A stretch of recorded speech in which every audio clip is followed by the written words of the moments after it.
వారలారా, ఈ రీతిగా అల్లరి ఎక్కువ అవుతున్నది కానీ ప్రయోజనం లేదు. ఈరోజు పిల్లారా, మరి చాలా మంది చూస్తే అందరు ఒకటైతే ఒకరి మాట నడుస్తా చెప్పండి. ఊరందరూ ఒకటైనా ఒకడు మంచి అంటే ఆ ఒక్కరి మాట మంచి మాట ఎవరైనా వింటారా? వాళ్ళందరూ గుంపు ఒకటైపోయింది, మెజారిటీ ఒకటైపోయింది. పిల్లారా, ఈ లోకంలో మరి నీ యొక్క నా యొక్క జీవితంలో పిల్లారా అల్లరి కేకలే ఎక్కువ వచ్చున్నాయి కానీ మరి ఆయనకు విడిపించడానికి ఏ మార్గము తెరవబడలేదు. ఎందుకు ఈ విధంగా జరుగుతుందంటే, ఈ తీర్పు ఎందుకు చేస్తున్నాడంటే, చదవండి యెషయా గ్రంథము 53లో మరొకసారి చూడండి. ఆ భాగంలో ఇక్కడ మరి అల్లరికి మరి ఈయనకి ఇది ఎందుకంటే ఇది ఈ విధంగా దేవుడు సిద్ధపరిచిండు. 8వ వచనం చదవండి, యెషయా 53:8. ఇక్కడ మనం గమనించండి పిల్లారా, యెషయా 53:8. ఇప్పుడు పిలాతు న్యాయం చేసిండా, అన్యాయం జరిగింది అక్కడ? 8వ వచనం, అందరు చదవండి అమ్మా. అన్యాయ తీర్పు నొందిన వాడై అతడు కొనుక్కోబడెను, అతడు నా జనుల అతిక్రమములను బట్టి మొత్తబడెను కదా. సజీవుల భూమిలో నుండి అతడు కొట్టివేయబడెను. ఆయనను అతడి తరం వారిలో ఆ సంగతి ఆలోచించిన వారు ఎవరు? ఎవరైనా ఆలోచించినారా? 8వ వచనం ఏం తీర్పు అండి? అన్యాయపు తీర్పు. ఎందుకు సిలువ వేయాలని అడిగి ప్రశ్నించినప్పుడు కూడా వాళ్ళు పలాని కారణం అని చెప్పిందా? పలాని కారణం వల్ల సిలువ వేయబడాలని కారణం చెప్పిందా ఎవరైనా? ఏ కారణం లేదు, కానీ అల్లరే ఎక్కువ అవుతుంది. కనుక పిల్లారా, నీ కొరకు నా కొరకు ప్రభువైన యేసుక్రీస్తు వారు మరి మన తీర్పును యేసుప్రభువు తన మీద భరించినాడు. పిల్లారా, ఈ తీర్పు నీకు నాకు రావాల్సినటువంటి తీర్పును మరి ఆయన ఏ విధంగా, ఇంకా చదవండి కిందికి మన భాగానికి రండి. 27వ అధ్యాయము. ఇప్పుడు బరబ్బా ఏమేనండి? బరబ్బా విడుదల దొరికిందా లేదా? బరబ్బాని విడిపించు అన్నారు, యేసయ్యను సిలువను వేయమన్నారు.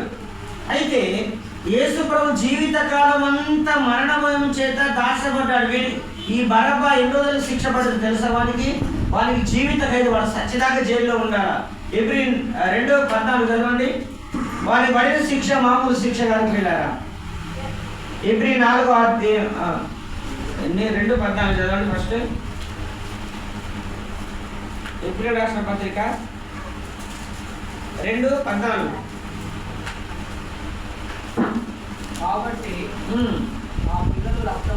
కాబట్టి ఆ పిల్లలు రక్తమాంసులు గలవారైనందున ఆ ప్రకారమే అనగా అపవాదిని మరణం ద్వారా నశింపచేయుటకును జీవిత కాలమంతయు మరణ భయం చేత, చూడు, మరణ భయం చేత దాస్యములకు లోబడిన వారిని విడిపించుటకు ఆయన కూడా రక్త మాంసములలో పాలివాడాయను. ప్రియ సహోదరుడా, ప్రియమైన సహోదరి, మనందరం రక్త మాంసములు కలిగిన వారం కాదా చెప్పండి?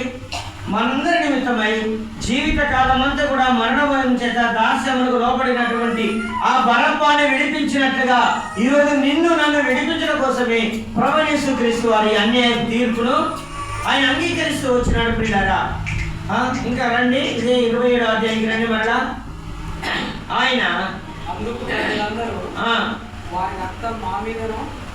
ఎన్నో వచ్చినది? 25వ వచనం అందరూ చదవండి. ప్రజలందరూ కోరుకుంటున్నారండి, వాళ్ళ ఆశీర్వాదాన్ని కోరుకుంటున్నారా, శాపాన్ని కోరుకుంటున్నారా? చదవండి 25వ వచనం.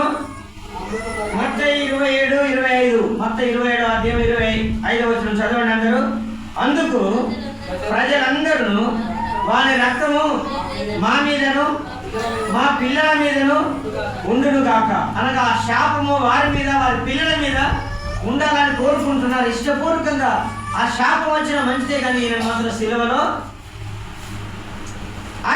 అప్పగించాలని పిల్లరా ఇక్కడ తీసుకొస్తున్నారు. అలాగని గమనించినట్లయితే పిల్లల జీవిత కాలం అంతా మరణ భయం చేత దాస్యములకు లోబడిన నిన్ను నన్ను విడిపించకు మరి దేవుడు చూడండి, ఇక్కడ 26వ వచనం మరలా 26. అప్పుడు వారు కోరినట్టు ఆయన తీర్పు అమలైపోయిందండి. తీర్పు అమలైపోయింది. అప్పుడు వారు కోరినట్టు బరబ్బాను విడుదల చేసి యేసును కొరడాలతో కొట్టించి సిలువ వేయ అప్పగించబడింది. అంటే కేసు ఇతరులు డ్రాప్ అవుతుంది.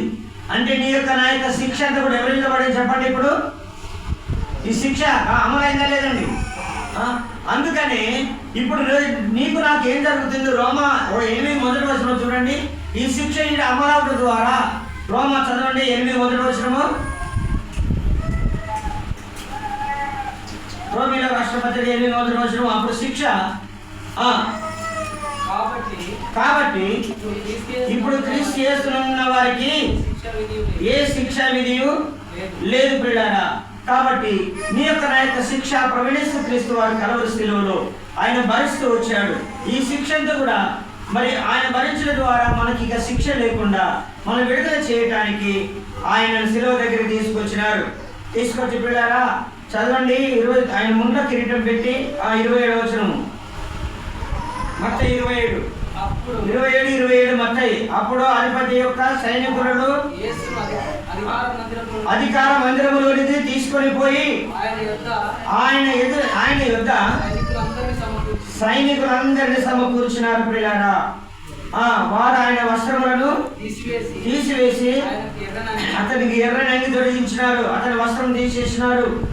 ఆ కలవరి శిలువలో ప్రియులారా ఆ గొల్గొతా కొండపైకి ఎక్కడానికి ముందు ఆ ఎర్రని అంగి ధరించి ప్రియులారా ముండ్ల కిరీటము ఎక్కడ పెట్టారు చెప్పండి? ముండ్ల కిరీటము 29వ చదవండి అమ్మా. ముండ్ల కిరీటమును అల్లి ఆయన తలకు పెట్టి ఒక రెల్లు ఆయన కుడి చేతిలో ఉంచి ఆయన ఎదుట మోకాల్లోని యూదుల రాజా శుభమని చెప్పి ఆయనను అపహసించిరి. పిల్లరా ఈ కార్యాలన్నీ జరుగుతున్నాయి పిల్లరా. ఎప్పుడు విడిపించినారో ఆ కొరడ దెబ్బలు పిల్లరా ఒక్కడి తక్కువ 40 కొరడ దెబ్బలతో, ఆ ముండ్ల కిరీటంతో, ఆ బల్లెపు పోటుతో శిలువలో బలి రక్తము ఏ విధంగా దారలు కారిపోతుందో ఆ శిలువ మోసేటప్పుడు కూడా